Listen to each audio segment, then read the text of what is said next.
l'Atlético pour donner le coup d'envoi de ce quart de finale aller de Copa del Rey entre deux des 6 meilleures formations du championnat d'Espagne. L'Atlético 2e, Séville 6e avec des Français au coup d'envoi à l'appel. Lucas Hernandez, Antoine Griezmann dans les rangs madrilènes, Sébastien Corchia, Clément Lenglet et Steven Nzonzi dans les rangs sévillans. Et la première situation déjà intéressante pour Diego Costa. Et son long de réussite d'ailleurs, puisque il a contre Montella des statistiques qui ont fait un peu parler l'Espagne, d'une victoire, un nul et 3 défaites. Attention à cette frappe, cette première occasion. Bon ballon là. Les Sévillans qui travaillent bien avec cette tentative de frappe qui va passer à quelques centimètres. Gabi pour frapper ce coup franc. La destination de Lucas Hernandez qui s'impose dans les airs. La deuxième tête, elle est signée Diego Costa. Et la parade magnifique de Sergio Rico.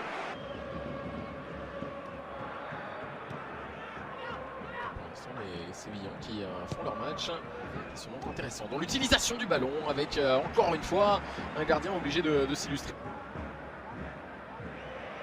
Griezmann, la récupération encore une fois, son pressing a apporté ses fruits. Griezmann qui tente sa chance, c'était flottant. Diego Costa qui fait parler sa puissance forcément face à Pablo Sarabia. Récupération néanmoins des Sévillans avec un coup intéressant à jouer. C'est un 3 contre 3 pour Sarabia à négocier avec l'appel de Correa. Il est servi face à Moya. La parade splendide de Moya qui fait oublier le temps d'un arrêt. Jan Oblak absent aujourd'hui.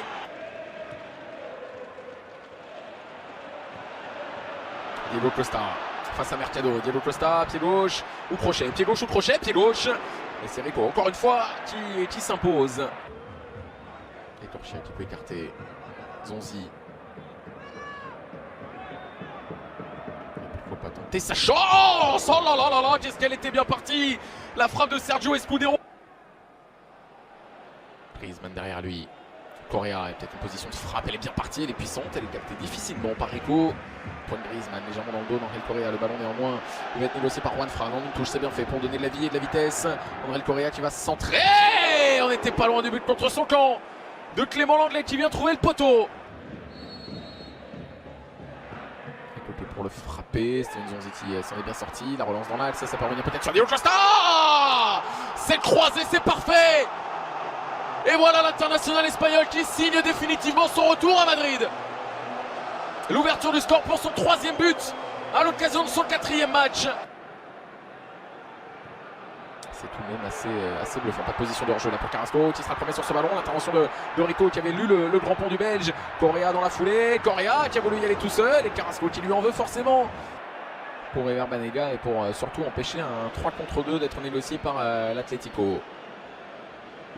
Correa, Joaquin, en l'occurrence. Et non pas Joaquin, le joueur. Miguel André Moya qui ne peut rien faire sur ce ballon dévié qui le claque, me semble-t-il, dans son but. C'était pas cadré ce ballon-là.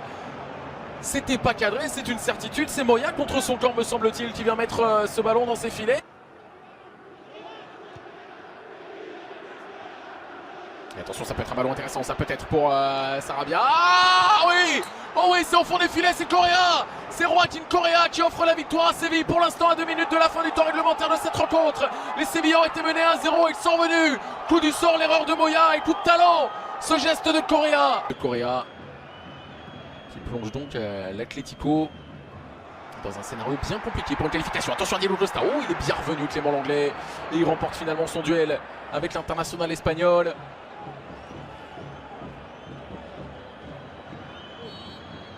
Et le succès des Sévillans, 2-1, sensation au Wanda Metropolitano où l'Atlético n'avait plus perdu depuis septembre et une rencontre de Ligue des Champions face à Chelsea.